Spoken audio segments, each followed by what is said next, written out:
தெரியப்படுத்த விரும்புகிறேன். கச்சத்தீவு பிரச்சனை பற்றி கடந்த 20ஆம் தேதி நான் இங்கே சில கருத்துக்களை தெரிவித்தேன். அதற்கு திமுக தலைவர் திரு கருணாநிதி அவர்கள் இந்த அவைக்கு வெளியே ஒரு அறிக்கை விட்டிருக்கிறார். 21ஆம் தேதி அன்று திமுக தலைவர் திரு கருணாநிதி கச்சத்தீவை பற்றி ஒரு அறிக்கை வெளியிட்டிருக்கிறார். அனைவருக்கும் நான் நினைவுபடுத்த விரும்புவது, திரு மு கருணாநிதி அவர்கள் இந்த அவையின் உறுப்பினர் ஆவார். சட்டமன்ற உறுப்பினர் என்ற வகையில் அவருக்கு இந்த அவைக்கு வருவதற்கு எல்லா உரிமையும் உண்டு. அவர் இந்த அவைக்கு வந்திருக்கலாம், அவருடைய கருத்துக்களை தெரிவித்திருக்கலாம், நான் கேட்கும் கேள்விகளுக்கு அவரே இங்கே பதில் அளித்திருக்கலாம். ஆனால் அவர் இங்கே வராமல் வெளியில் இருந்து கொண்டு அறிக்கை விடுகிறார். திரு கருணாநிதி விட்ட அறிக்கை தொடர்பாகத்தான் நான் பேசிக் கொண்டிருக்கிறேன். நான் கேட்கின்ற கேள்விகள் திரு கருணாநிதி அவர்களை பார்த்துத்தான் கேட்டுக் கொண்டிருக்கிறேன்.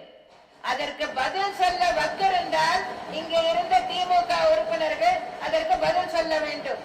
பதில் சொல்ல வக்கில்லை என்றால் அவர்களுடைய தலைவரை இங்கே அழைத்து வர வேண்டும் பதில் சொல்வதற்கு.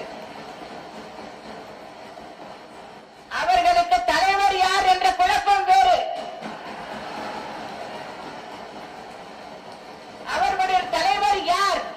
திமுக தலைவர் என்று குறிப்பிடுகின்ற திரு கருணாநிதியா அல்லது இங்கே அமர்ந்திருக்கின்ற எதிர்கட்சி தலைவரா? யார் தலைவர் என்பதிலேயே குழப்பம்.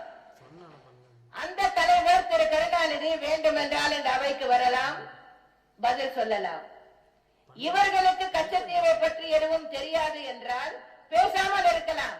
எப்படி முதல் அறிக்கையை திரு கருணாநிதி வெளியில் இருந்து கொண்டு விட்டாரோ அதே போலவே இன்று நான் எழுப்பும் கேள்விகளுக்கும் திரு கருணாநிதியே பதில் சொல்லட்டும் என்று விட்டுவிடலாம். ஆனால் அதற்கு மாறாக கச்சத்தீவு என்று சொன்ன உடனேயே ஓட்டம் பிடித்து விட்டார்கள். நான் கேட்க வேண்டிய கேள்விகளை இப்போது நான் கேட்டு முடிக்கிறேன்.